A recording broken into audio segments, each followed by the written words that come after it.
Welcome in episode 123, our conference championship weekend edition of What's Right with Nick Wright, our weekly gambling show.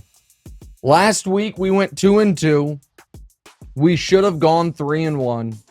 Our streak of being on the right side, our streak of not having losing weeks continues. 2-2 is nothing to write home about, but there's only 4 games. Let's just go through them right now before we get to this weekend's picks, which you guys, if you've been listening to this show throughout the year, you probably know this weekend's picks. So our playoff record's now 6-4. Our season record 56-52-2, which does not sound great, but if you know what we were looking like around week 15, you know what a heater we're on. Cincinnati plus 5.5 at Buffalo. We told you they'd win outright. We told you they were the better team. That was proven out. San Francisco minus 3.5 against Dallas. That game, as we discussed on Monday, went about as hilariously as everyone could predict it would. Giants plus 7.5 at Philly was flatly the wrong side of that bet. But if you remember last Friday's show, I said that was the game I felt the least confident in. That was the game that I was just like, divisional game, I'll grab the points. We weren't sure how healthy Jalen was going to be, but there was a chance the game was going to go exactly the way it did, which is it gets out of hand early and Philly rolls all over them. And then there's Kansas City minus 8.5 against Jacksonville. Now that did not cover, but that is flatly and clearly was the right side of the bet. Because in order for that to not cover by 1.5, you needed Mahomes to get hurt, Mahomes to, when he came back in, be incredibly hampered due to injury, and then the Chiefs to fail to pick up consecutive 3rd and 1s that would have allowed them to essentially salt the game away. Even though all of that happened, it was still Chiefs winning by 10 with less than a minute remaining. Then the Jags, to their credit, did do the smart thing, kick the field goal so you can then attempt the onside and the Hail Mary. They got the field goal. They didn't get the onside and the Hail Mary. So we feel fine about how we did last week, but not nearly as great as how we could feel about this week if we end up nailing these 2 games. Because, well, Damonza, I'll welcome you in now, and I'll let you discuss what has been the underlying story of this entire gambling season, our preseason Super Bowl bet. Go right ahead. Yeah, so before we get into your picks for this week, let's talk about your big Super Bowl prediction. Yeah. We talked about it in the first show. I think we're going to show a... we have a clip? All right, let's watch the clip for you guys. My Super Bowl pick is Chiefs-Niners. If you bet the Chiefs to win the AFC and the Niners to win the NFC, it's a rematch, by the way, Super Bowl from a few years ago, that is plus 5,000. 50-1.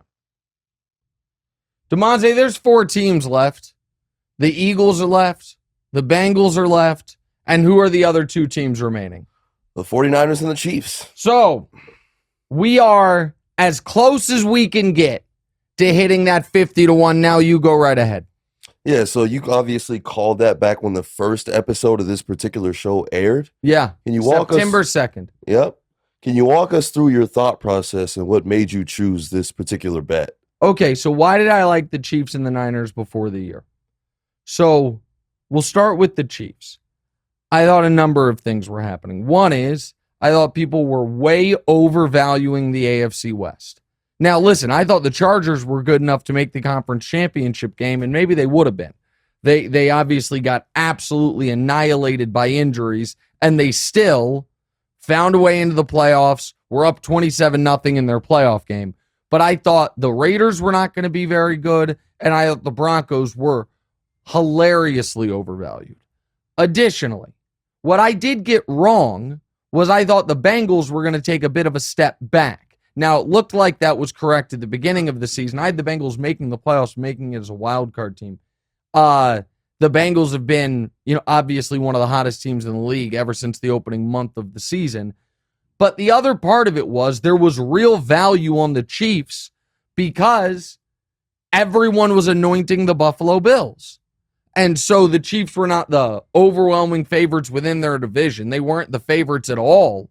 They were the favorites in their division, but not overwhelming as they had been in years past. You could get plus money on them to win their division, meaning they were the favorites for the AFC West, but Chiefs versus the field, they were an underdog according to the money on it.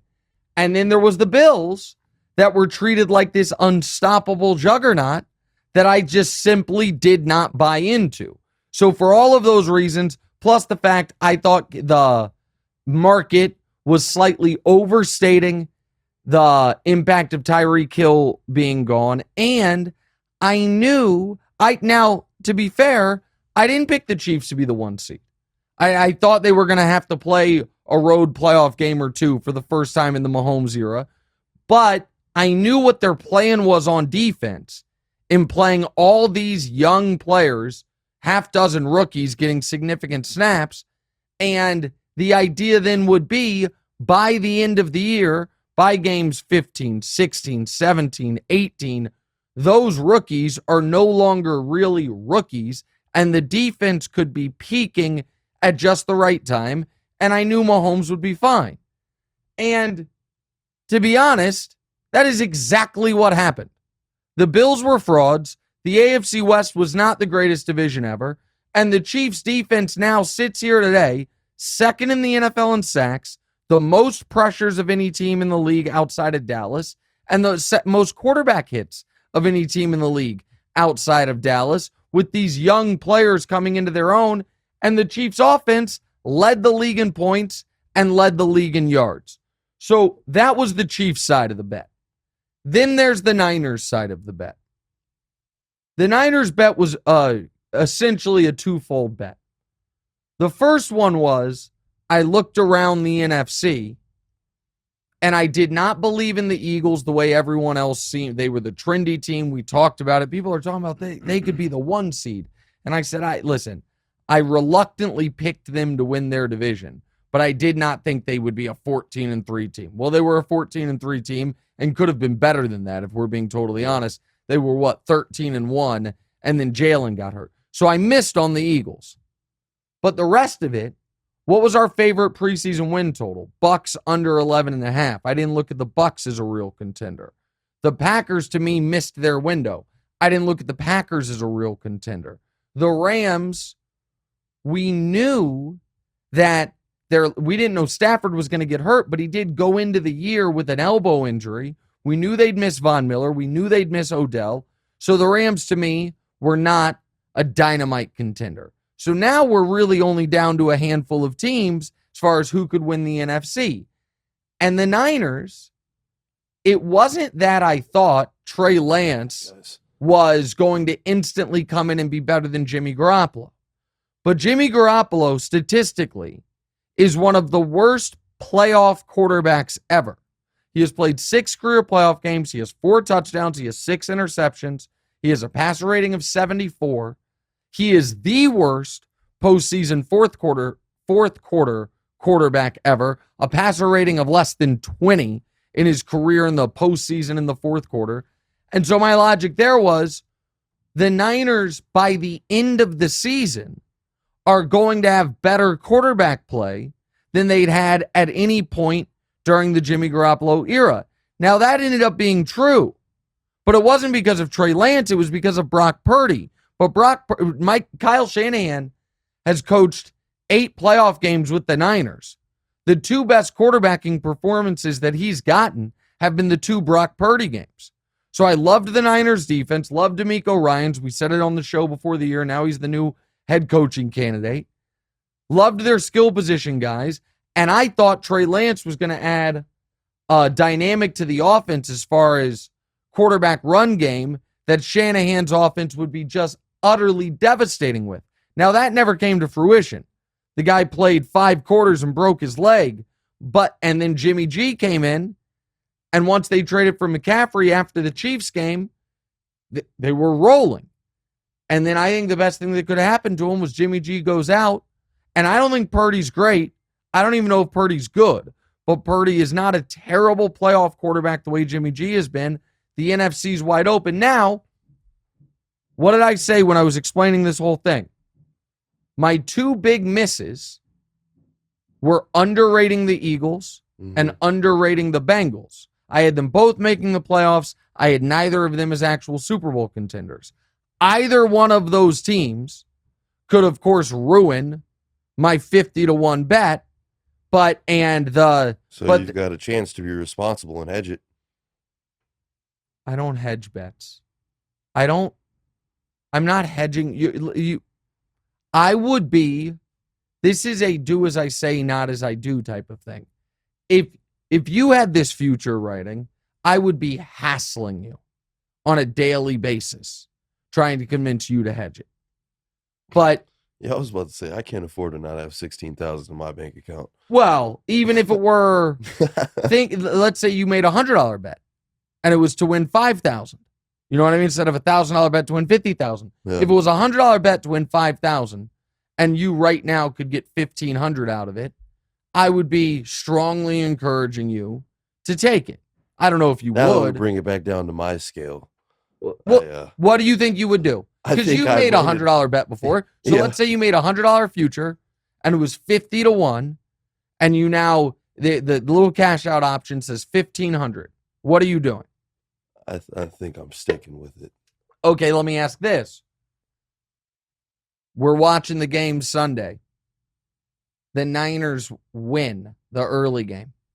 Now the cash out option is $2,400. It's either going to, and so you can either click yes, or it's going to be 0, or it's going to be 5,000. What are you doing? What are you doing? What do you think? Hey, man, I'm hoping Joe Burrow gets banged up early. Oh, okay. Well, that's... no, I'm kidding. I wouldn't pray for injury, but I definitely think I'd still have to, especially if the 49ers were to win early. I couldn't see myself. Now, this happened to me early in the year. What happened? With a parlay, and it was like it was the Packers playing the Bills, I think. Oh yeah. And you had the Packers plus 10.5 or 11 like that. Yeah. And the Bills were it was Sunday Night Football. Yeah. The Bills were crushing them, and then the Bills ended up having a terrible second half, and the Packers ended up losing 27-17. Yeah. It was a miraculous cover, but you didn't cash out of that one. No. And if you remember during that one, when the Bills went up huge early, your cash out option was 14 cents. Yeah, it was nothing. It was terrible. All right. Let's get into these games. San Francisco is getting 2.5 points at Philadelphia. Unlike the Chiefs line, which has moved all over the place, this line has been quite static. Damonza, go ahead. Jalen Hurts' season this season is a 20-3 as a favorite in his career. Sorry. Yeah, he's 15-1 overall this season as far as just straight up wins. Go ahead. Right. Four rookie quarterbacks have ever been in four rookie quarterbacks have ever been in a championship game. Yeah. Mark Sanchez, Joe Flacco, Ben Roethlisberger, Sean King, all 0-4 straight up. Yeah. So none of those factors really bother me here. So let's go through those rookie quarterbacks that we're talking about. Mark Sanchez, Joe Flacco, Ben Roethlisberger, Sean King.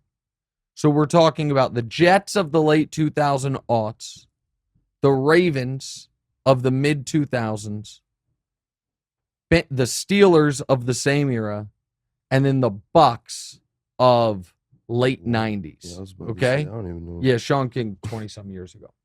So all of those teams were trying to win games 13-10, 17-14. They were trying to win purely on the strength of their defense. So, yes, the rookie quarterbacks, it would have been nice if they could make plays, but those guys really hadn't been making plays all year. And those were defensive-oriented teams. The Niners have the best defense in football, and since they got Christian McCaffrey, and hell, forget that, since Brock Purdy took over, one of the highest-scoring offenses in football. They didn't show that against Dallas, and Dallas has a very good defense, similar to Philly's, by the way, but they certainly did show it against Seattle. Now, what is concerning is Brock Purdy on the road in the playoffs for the very first time. That is concerning. But I'm going to tell you what I didn't like from Philadelphia this weekend. Now, they played great, and Jalen was excellent, and the defense was excellent. There's not many, holes to poke in their performance. At the end of the first quarter, you're beating up the Giants, who the Giants were not a good team this year. Congrats to them for making the divisional round, but that's not a great team. The Sky Cam showed Nick Sirianni, and he looked straight into the camera and did whole I know what I'm doing. No. That was different. That I actually didn't mind when he ran down to the pylon and yelled at the ref, and he said, I'm allowed to be down here. I know what the bleep I'm doing. This was him looking into the camera and doing one of these. Yeah, we're those guys. Right. And I felt, maybe believe in the hype a little too much for a team that didn't finish the year great, and now in their first playoff game played a team that was, by any advanced metric, by anything, one of the very worst teams to make the postseason, by record, by eye test, by advanced metrics. You then have a Niners team that I feel like has had members of this coaching staff working on this exact matchup for probably 6 weeks. The Niners, who knew they were winning that division for a long time, and who knew this was going to be the team they had to get through. Now, you can say the same thing about Philadelphia, that they have been working on the Niners. But I would argue harder to game plan for the Niners because of their positional versatility, because there's less film on Purdy available, and because of the Shanahan offense.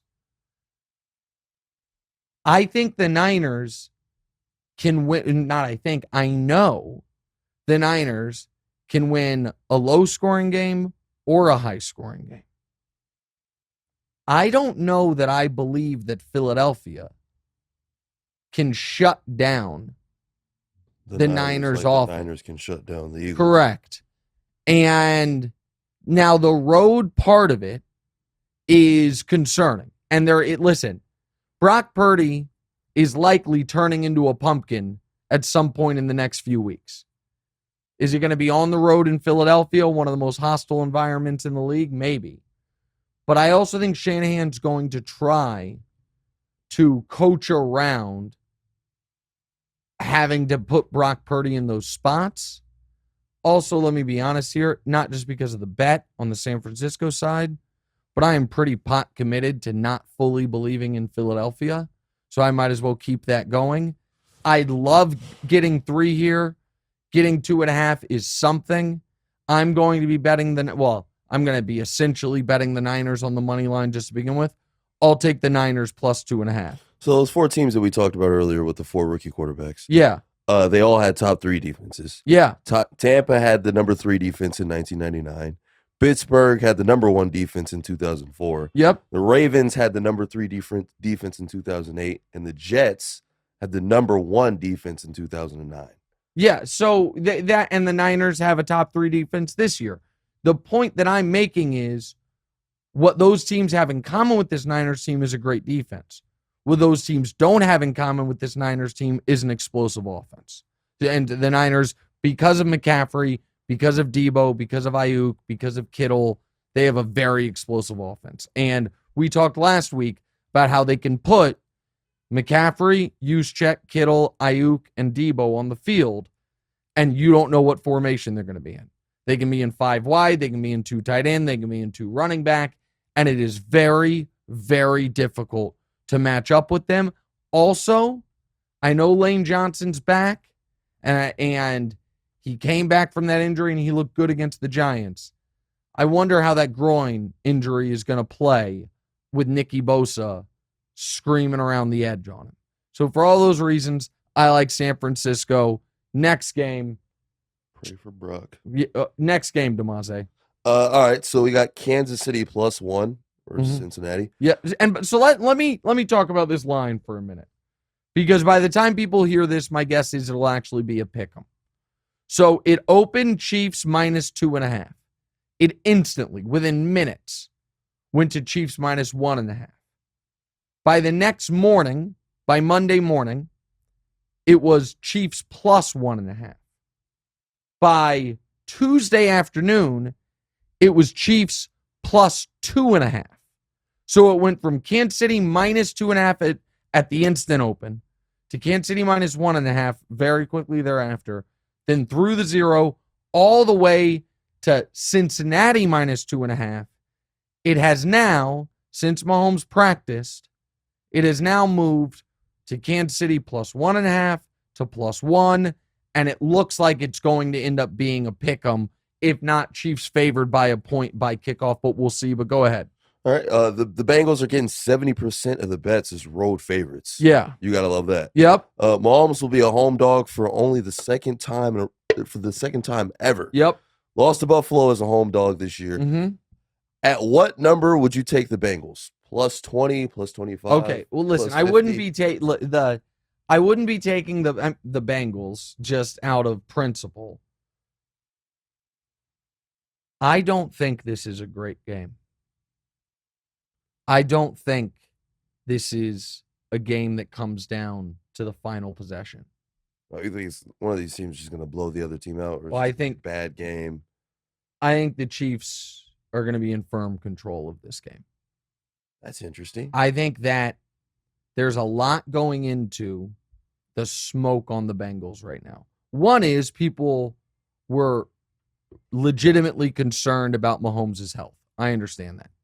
But I think he's going to be okay. I saw him jogging around the practice field. I don't think he's going to be 100%. He's got a couple more days. The guy's the fact that he was a full participant in practice, not limited, but a full participant, is very, very positive. Go ahead. So can you I know you can't lie on those types of things, but could you fudge it a little bit, saying he was a full participant, but really he was there the whole time, he was moving around, but yes, still kind of not practicing. You could get in trouble for it, but you could, because the media is not there for the whole practice. Right. But when the media was there, we have video of him jogging and looking fine. Yeah. And he wasn't in a walking boot or any of that stuff.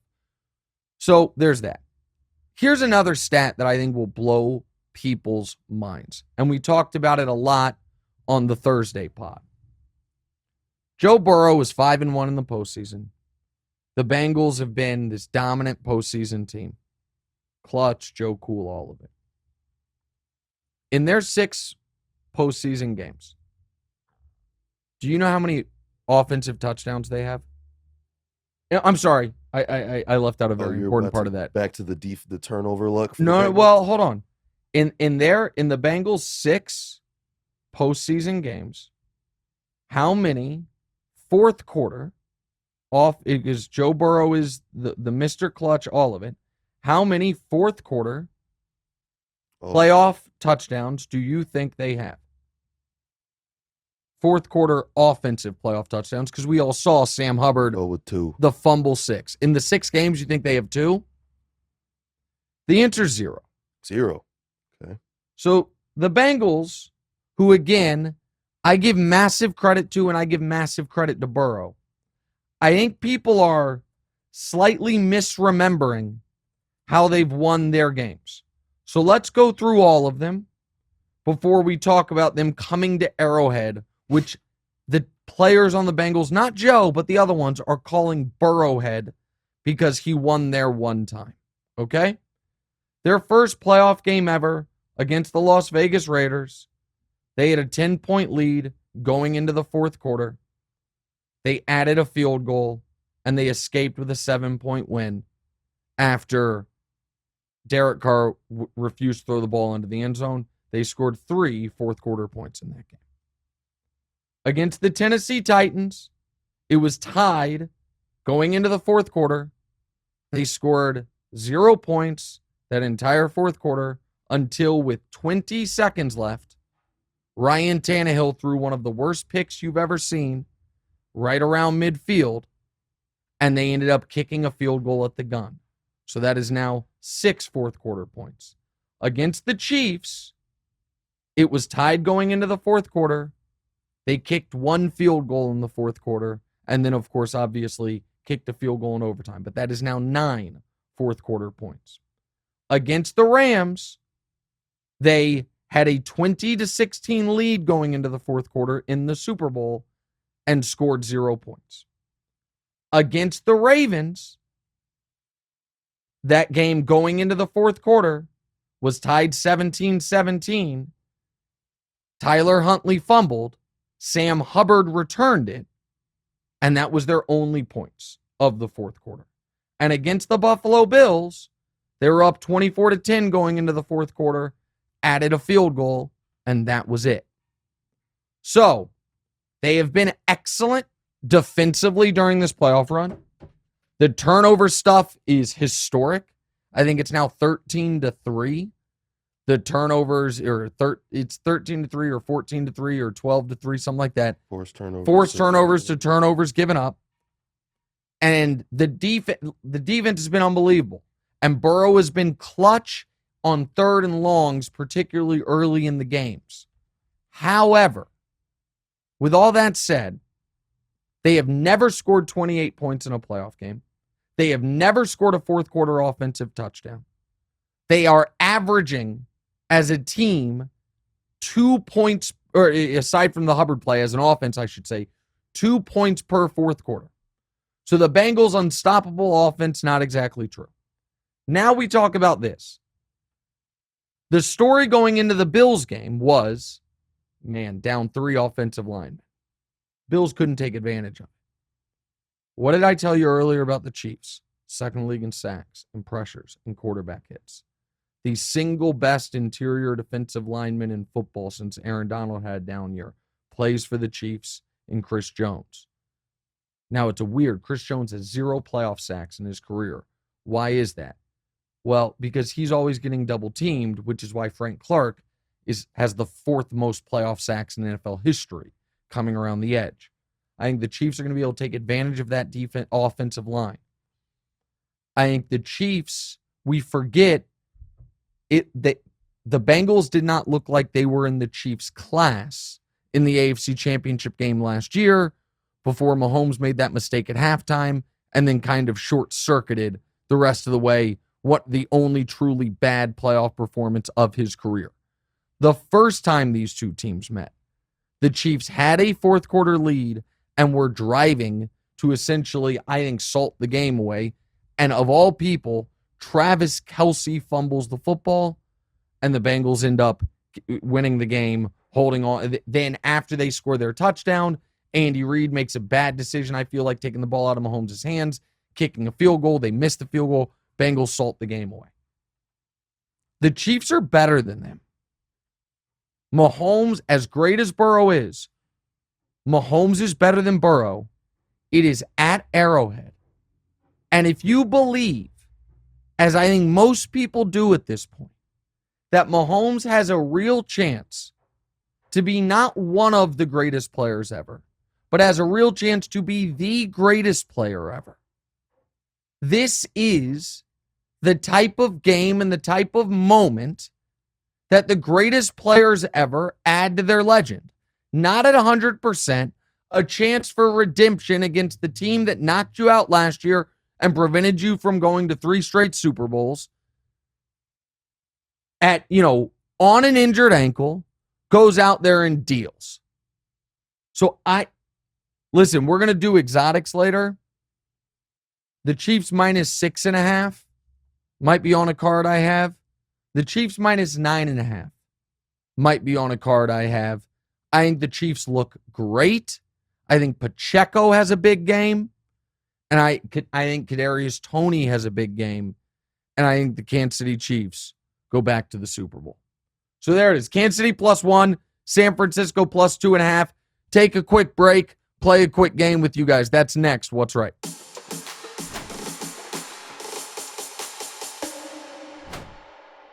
All right, welcome back in. Championship Weekend Gambling Show. We gave you the Niners +2.5. The Chiefs to win. That line's going to be moving. We told you we thought it might be a pick'em. Line moving all about. But those are our bets. And now we're going to play a game. And I have a feeling I'm going to be annoyed by it. But we'll see. Yeah. Damonza, go right ahead. All right, so we're about to play a new game in honor of the second or the conference final? Yeah, conference championship weekend. We're gonna call it hammer pass fade. Okay. So I'll give you 3 bets, and you will tell me which one we should absolutely hammer, which we should pass on, and which we should fade and go against. Okay, good. Got it. So this first one we got is called the exotic hedges. Uh-huh. So obviously you have your 50-1 Chiefs 49ers bet. Mm-hmm. While you're not hedging, there's a few ways to sort of hedge. Uh-huh. We got Joe Burrow for Super Bowl MVP at plus 350, Jalen Hurts for Super Bowl MVP at plus 300, or Cincy to beat Philly in the Super Bowl at plus 500. Okay. You can't fade them all. All right. Listen, guys. First, I put those back on the screen. I will give you, I will play along to a degree. If I were going to bet one of these, the hammer would be Jalen Hurts, Super Bowl MVP. The pass would be Joe Burrow, Super Bowl MVP. And the fade going against it would be Cincinnati over Philly, because I don't think Cincinnati, with their offensive line issues, could handle either the Niners or the Eagles come the Super Bowl. However, this is one of the many reasons you don't hedge. I don't hedge because I'm a gambler.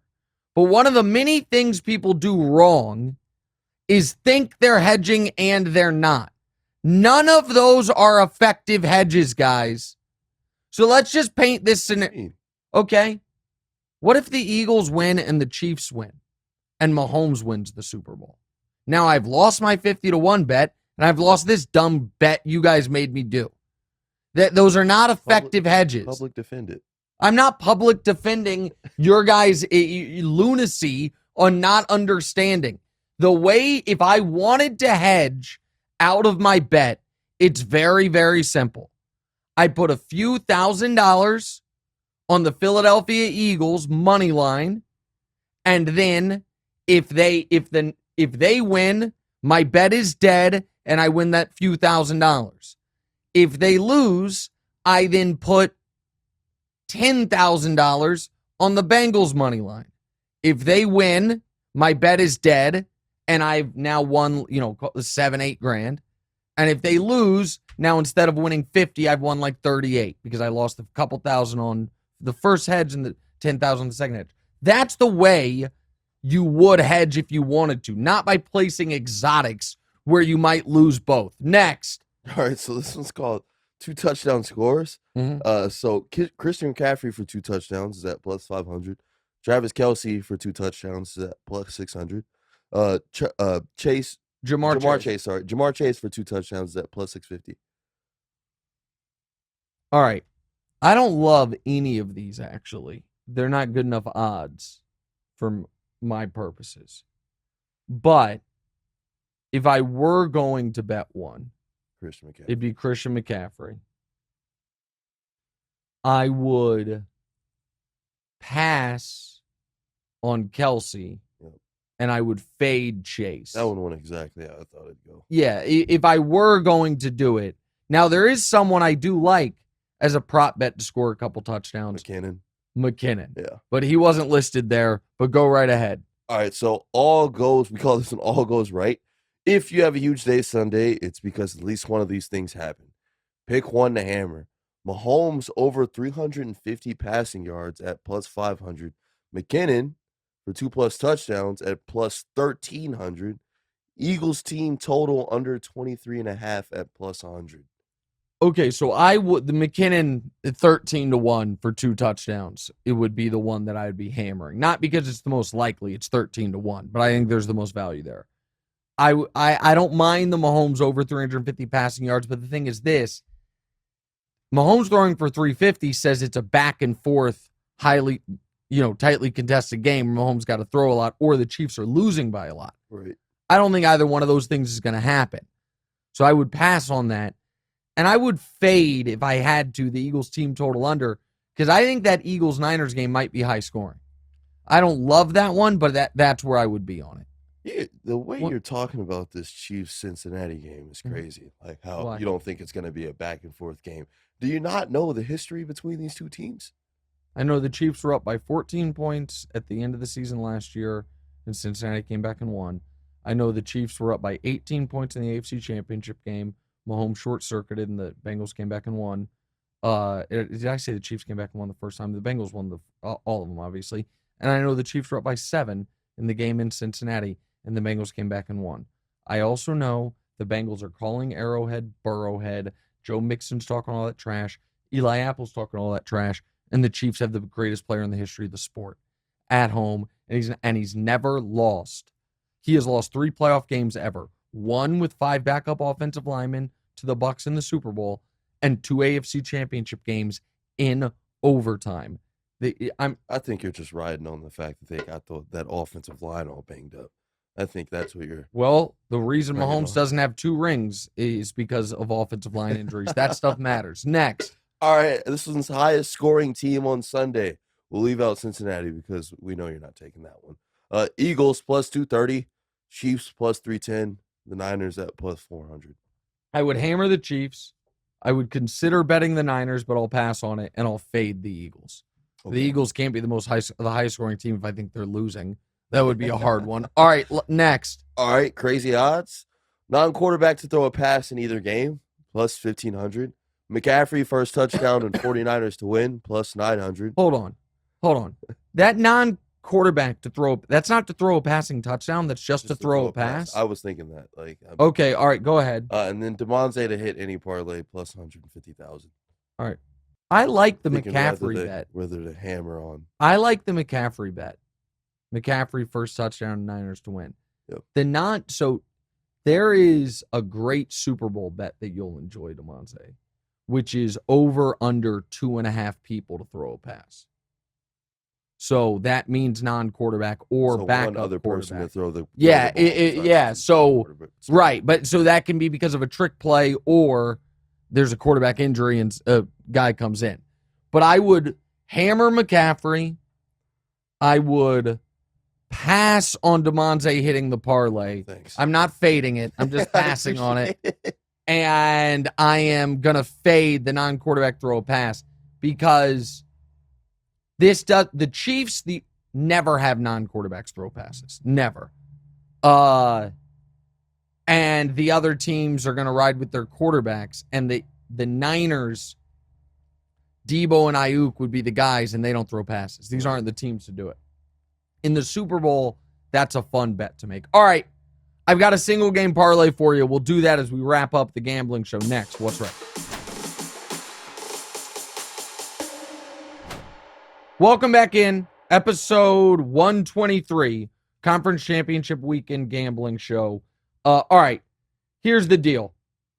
As we are recording this show on Thursday, as predicted, the line is moved. So we put in the Chiefs +1. We did it, in the A block, all of that. Right now, our friends at Fox Bet have the Chiefs at -1. I said that I thought by the time people heard this, it would be a pick'em. I don't think they want this game to land on a pick'em. I think they want it to land on -, so it might fluctuate a bit. But money coming back in on the Chiefs. Here are the bets that I'll be honest with you guys. I don't know what I'm putting in because I'm so pot committed on the 50-1. Yeah. But let's say the Eagles lose. I'm sorry, the Eagles win, and the 50-1 is dead. I will be putting in Kansas City -6.5 at +200, and Kansas City -9.5 at +290. I will be putting those in, and I am also going to strongly recommend the following, okay? Pacheco over 50.5 rushing yards. Mahomes over 282.5 passing yards. I'm trying to build this player to score anytime. Where's anytime touchdown score? There we go. TD score. Where is my guy? Jerick McKinnon to score a touchdown. Kadarius Toney to score a touchdown. Those 4 bets McKinnon to score, Tony to score, Mahomes over 282.5, and Pacheco over 50.5. That right there is 27-1. Will they let me parlay that with minus 6.5? They will. It only puts it at 41.64. Let me see. Hold on. All right, here's what we're putting in. Pacheco over 50.5. Mahomes over 282.5. McKinnon to score a touchdown. Kadarius Toney to score a touchdown. And the Chiefs minus 2.5. It's 34-1. That is our single game parlay for this Chiefs game. We are not putting one in for the Niners-Eagles game. And then, Damonza, I know you've got one final offer for me, my friend. Yes, last chance to hedge. So we got Super Bowl matchup, Eagles over Bengals or Bengals over Eagles at plus 500. What do you think I'm going to say to that? I mean, you're probably going to stick to what you've been saying. Yeah. That's why it's an offer. Yeah, I am not.